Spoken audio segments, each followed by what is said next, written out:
Are you ready? I am. All right. We're going to go ahead and start recording.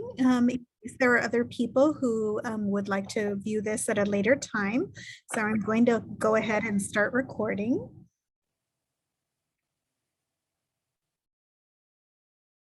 Should I introduce myself? Oh, you can definitely. Okay. My name is Nancy Gutierrez. I'm actually the coordinator of parent community engagement. And I will hand it off to our lovely speaker for this evening, Joan Jenkins, who's the director of Beach City's Juvenile Diversion Project. Joan, I will hand it off to you. You have the floor. Thank you. Thank you so much. Thank you for this opportunity to talk. As Nancy just said, I'm the director of Beach City's Juvenile Diversion Program. And I have a restorative justice program. In case you're wondering why I'm speaking about bullying, I have a restorative justice program in which a participant has to be honest, accept responsibility, make amends, and comply with appropriate conditions in order not to have a criminal or a school record.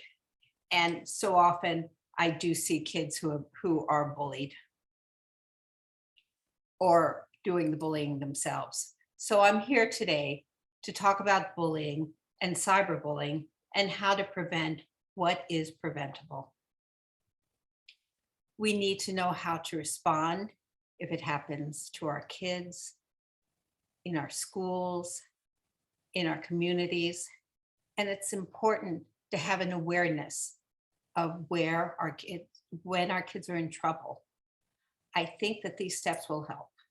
We need to work collectively to make life safer and happier for our kids.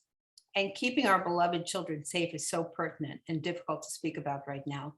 What I'm about to talk about may seem dramatic, and I strongly suggest to you that bullying is a problem that can have far-reaching consequences if it is not addressed.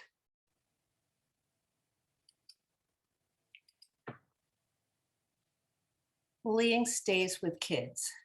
It distorts their worldviews. Few of those who have been able to receive the help, who have not been able to receive the help that they need, cannot stop the cycle of damage and do great harm. Safety is all about identifying early behavior. The earlier the intervention, the better, the longer that primal hurts, the earlier the intervention, the better. The longer that primal hurts are unresolved and fester, the more dramatic the outburst can be further on down the line. You can see that this is a little bit emotional for me to talk about this, considering all that's happened recently. Sometimes kids who are unchecked and overlooked, kids who were bullied or bullied others, can do monstrous things. Of course, it can be a convergence of factors that lead to tragedy, but bullying appears to be one of the most common factors of those willing to hurt so many.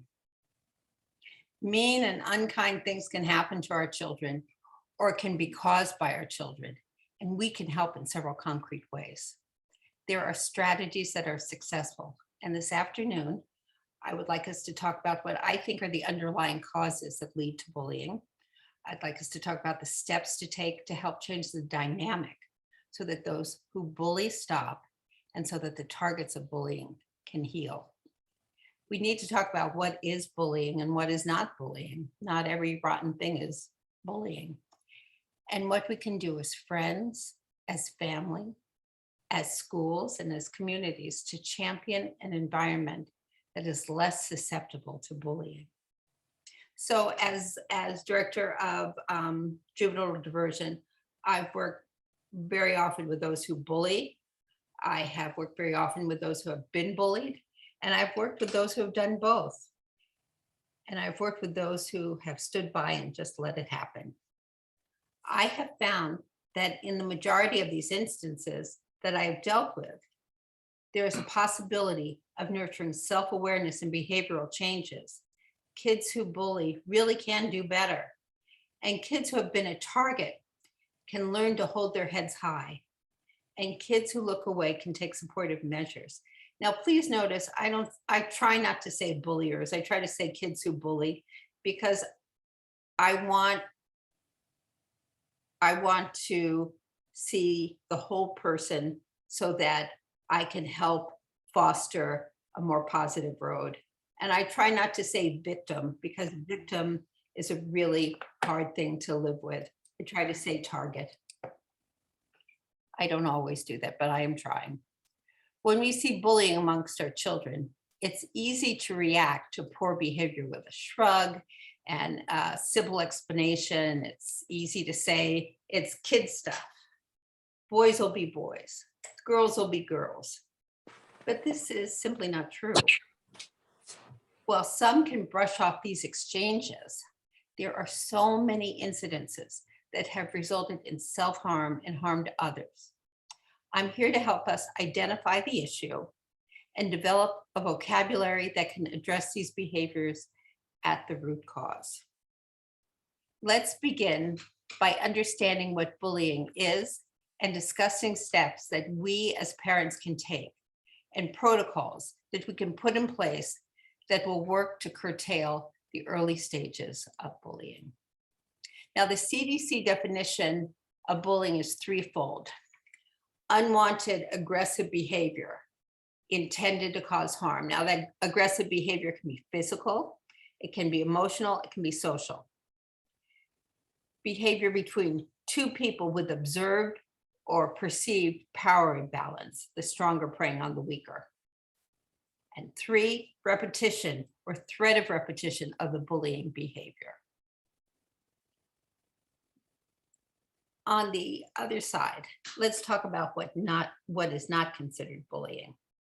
Fights between kids who do not have a power imbalance. Mean, rotten, rude stuff, rude behavior without threats and without intent to threaten. Things that are impulsive, spur of the moment, without intention to harm, still harm, but are not premeditated, that is not bullying. Non-recurring behavior that does not threaten is not bullying. It still hurts, it's still damaging, but it's not considered bullying.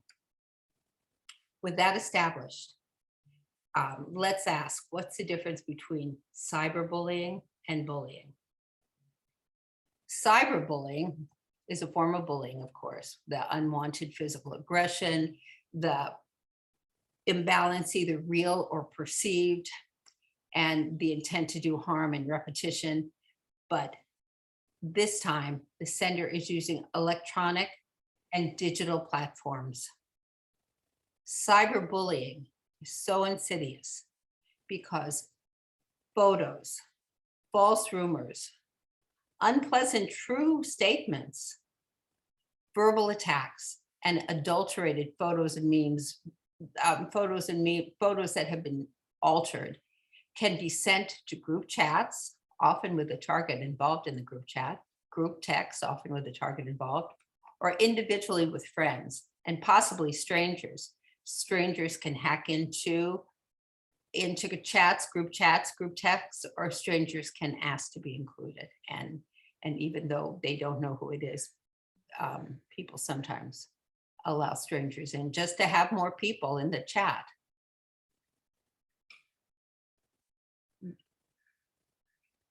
Each of these viewers can rebroadcast content far and wide. For example, there's a fight at school. Everybody often takes out their phone, their cell phone, and they record. But many of these people film it and rebroadcast it on their Instagram accounts or other social media. Words are overlain or memes are overlain to humiliate the weaker of the party. So in essence, a schoolyard fight can be seen by countless viewers. Each viewer can send and resend and rebroadcast this nastiness. Now, if you don't mind, I'd like to just tell you a few examples. One common theme in bullying is spreading lies about or posting embarrassing photos or videos of someone on social media.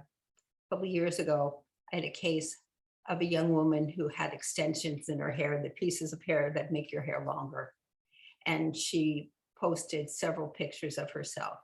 She's very proud of the way she looked.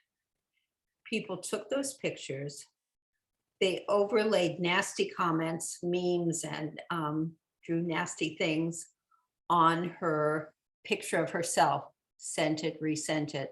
That is cyberbullying. She didn't come to school for weeks. There are group chats that target one of the group that had that displeases them. That often happens. There are sexual, racial, socioeconomic taunting, gender taunting. So ugly that I, who really have seen a lot, and I'm not easily shocked, I'm shocked. This was precipitated in a group chat by a young man who had left a party early because he didn't like all the drugs. He told his parents, everyone was furious with him, and he was not only taunted, but he was really, if they could have run him out of town on a rail, they would have. This was a very damaging cyberbullying incident group chat because he had had the audacity to leave a party. Also, pretending to be someone else, sending hurtful messages to others with false names and false accounts. It's surprisingly easy to get burner phones. They're easy to obtain. Parents' phones that are not passcode protected are also easy to use to taunt people. I've seen several cases of girls trying to get other girls to send explicit photos and then send them on to others. These are shocking, aren't they? But these are things that can happen. These are things we have to figure out how to stop and how to protect those who have been targeted by this. An attack can also be sent directly to the target. And that too could be very scary with a repetition of the threat or repetitions. Now, this is very important, and this is when the police should be called immediately.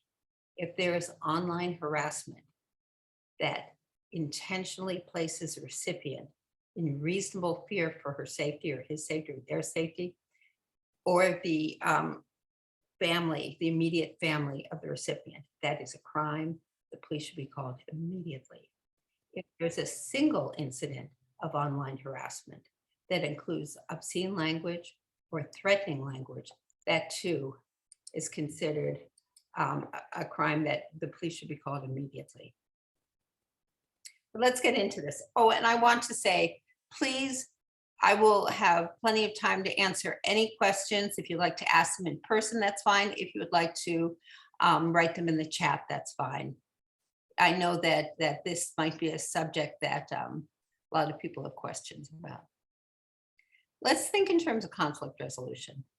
This is how we teach our children to acknowledge and to work individually and with others to deal with, anger and hurt and impulsivity that may result in destructive behavior towards oneself or towards others. And bullying can take place when kids don't have these abilities. It can also take place, let me just say in an aside, that when kids are high, vaping and drinking and use of medical grade marijuana alters young person's brain chemistry and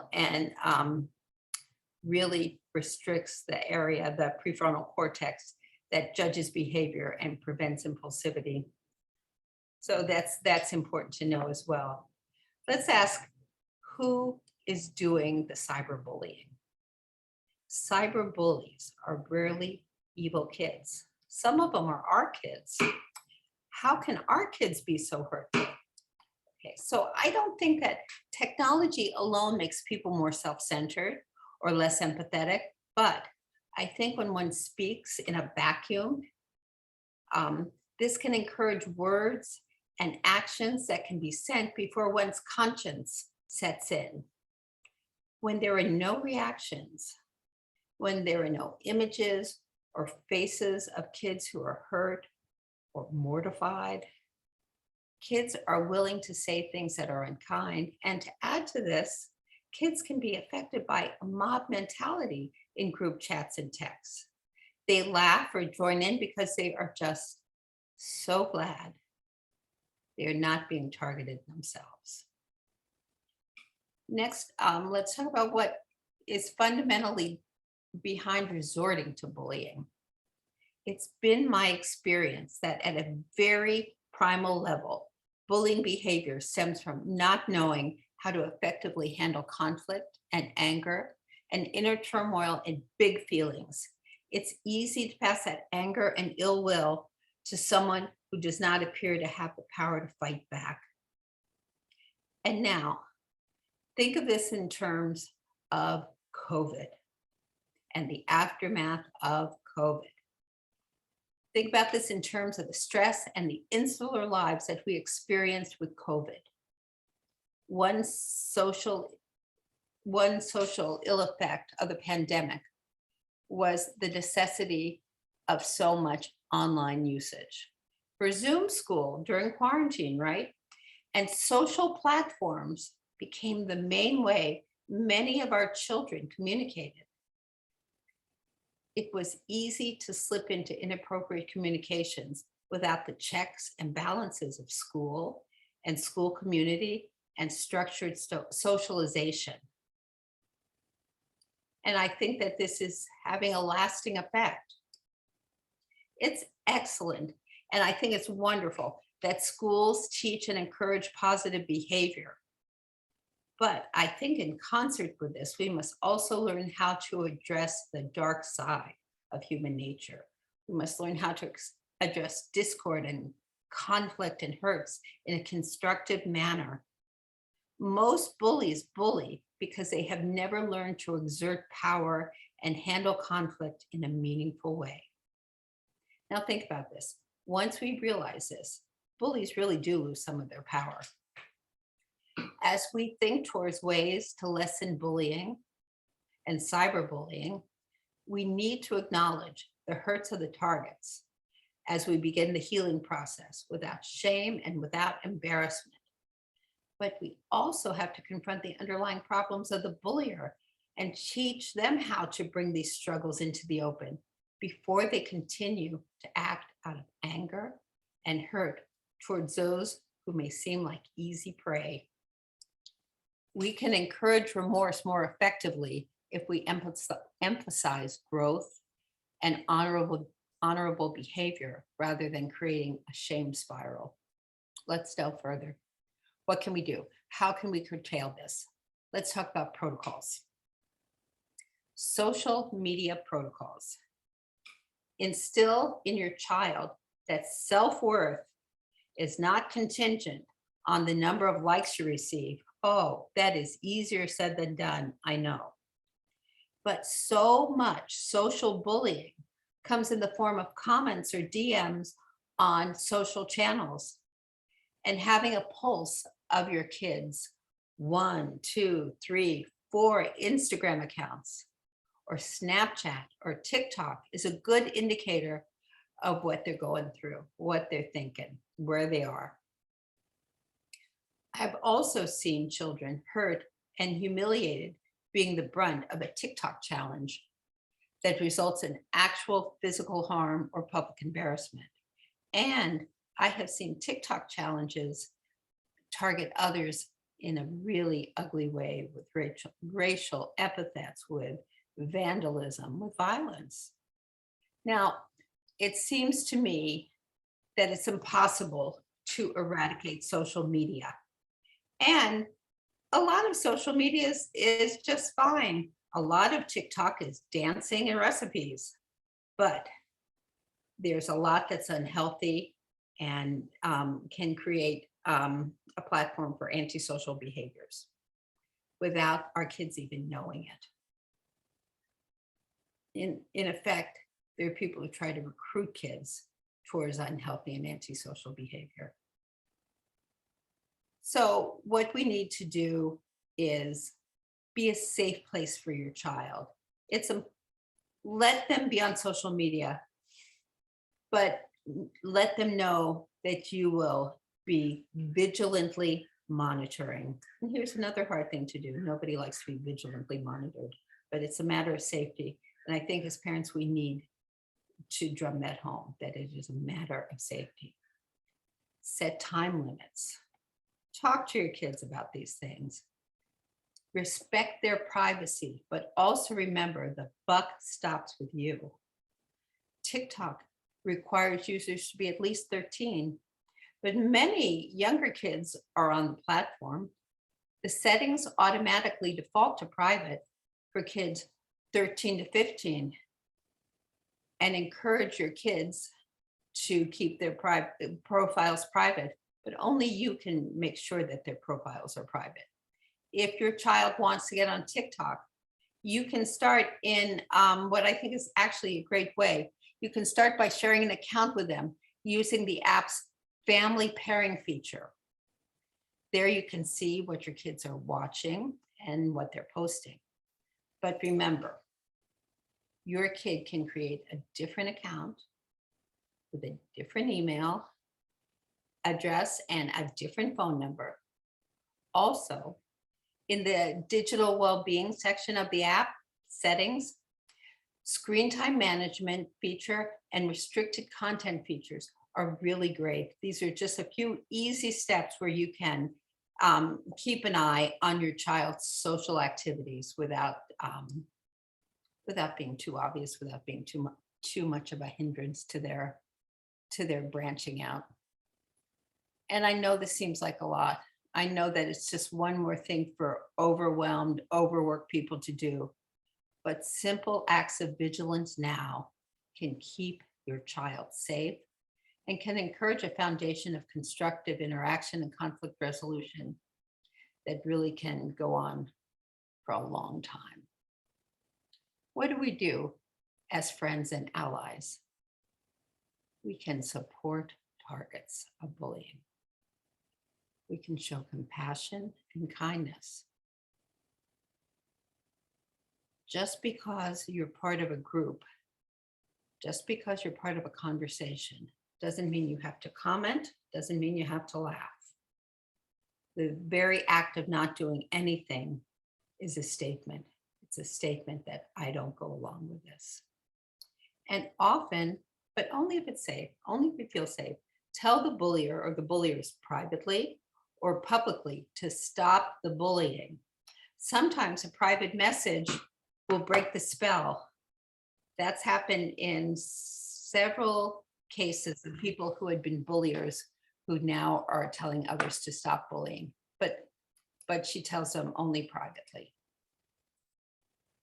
It's easier to tell adults when bad things are happening on group chats or in person. Find those safe adults. These are the things you want your children to know. Tell them to be brave. It may be easier to say nothing or to look away, but it hurts the soul. That compassion and kindness that you show to people who have been targeted by bullying can only help the world. As schools, cyberbullying affects schools even when incidents take place outside of school grounds. The internet, in effect, extends the borders of the playground and the school ground to any communication that will create a climate that is not safe, secure, and peaceful for its pupils. When one is bullied online and that bullying affects people in school, affects pupils in school, affects groups of pupils, then that's a violation of the Ed Code, because the climate at school must be safe, secure, and peaceful in the classroom for its pupils. And so many schools have done so much now. Schools have safe spaces. Some have text lines for those who are timid and have issues, too timid to go into the office. They can now text about an issue. It is necessary to have strong consequences for students who bully online and offline. I have found that punishment alone, however, does not create a sea change. It doesn't put a stop to the bullying. I found that serious diversion works more effectively to curtail future aggressions and to make amends. Serious changing of behavior through understanding, through therapy, through community service, through remediation and making amends, that changes behavior. What can we do as families? Well, we can unplug during meals, as hard as that is these days. We can ask about things, talk about our highs and our lows, as well as our children's. Let them know that we too sometimes have issues. Know your children's tells. Can you tell that your child is having an issue? Does your child have a tick or move his or her eyes around when they don't want to answer something? Notice your child's tells and respond, request to see what's going on. No passwords. And of course they can change. And if they change and if they're not working, get the new ones. Know what's happening at school. If you're not hearing from your kid, find out from their friends or from teachers or from administrators. Empower your child to stand up and be counted. Discuss mistakes and solutions. Let your children know that mistakes can be learning opportunities and a springboard for change. Now, this is really important because so many kids are bullied for mistakes.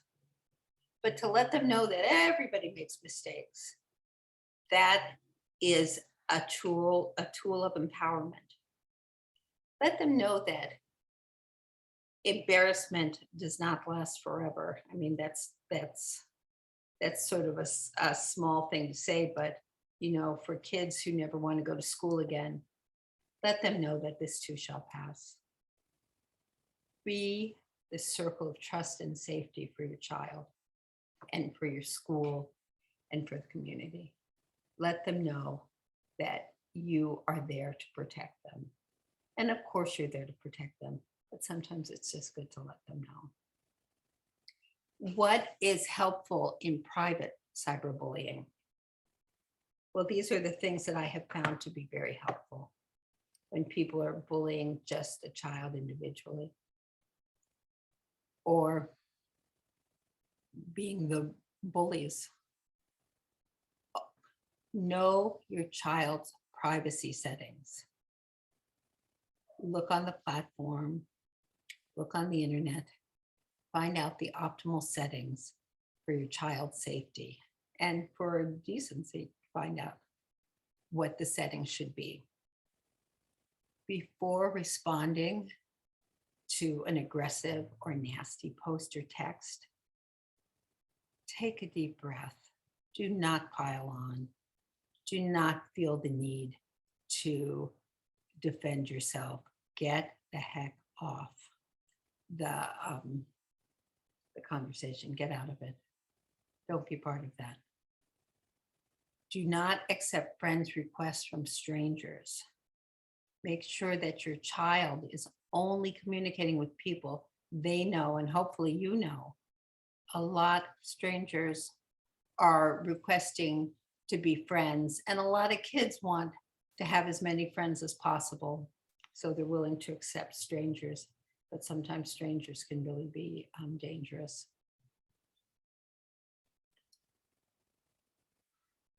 Also, have the sexting conversation. Let your children know that giving someone pictures or videos do not make them love you. They don't even make them like you. It gives them power over you. Many of these pictures are shared with friends. Some are posted online, and some go on to be shared with the internet at large. The mantra for your child should be, if you really like me, you would not ask. And of course, it's illegal, it's child pornography, but that doesn't stop kids from asking, that doesn't stop kids from sending, and it doesn't stop the harm that comes from it. Also, disable search options on social media sites to prevent anyone and everyone from searching for you and messaging you. This can be difficult if your teens are interested in how many likes you have. Do it anyway. Keep your information protected. Do not give passwords out to anyone, and change your passwords frequently. Use passcodes and lock down your device. This is true for everyone, but this is something to be talked with your children. Listen, bullying hurts. Cyberbullying can be worse because it can reach larger audience and last for a longer period of time. Kids who bully must be taught to do better, or they'll continue. Kids who have been targeted must realize that they can be embarrassed and hurt and still be resilient and strong and proud. It's so much harder to bully someone who refuses to be crushed. I thank you. And if there are any questions, I'd love to answer them.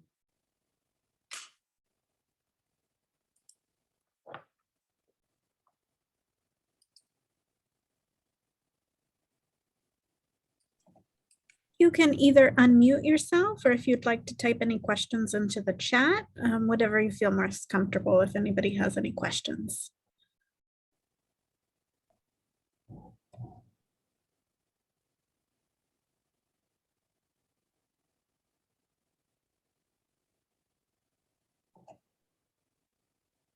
All right, I don't think we have any questions at this time. If you would like any closing words, Joan? Well, you know, there's so much to worry about now and so much going on. And it's just, bullying and cyberbullying are something to be concerned about. Of course, there's so much that schools do to help keep social context really healthy and safe, that I really appreciate all that the schools are doing, all that families are doing, all the communities are doing. And if you ever have any questions, let me know. Good luck to all of you. Good luck to all of your children. Take care. Thank you for joining us, everybody. Have a good evening. Thank you. Bye.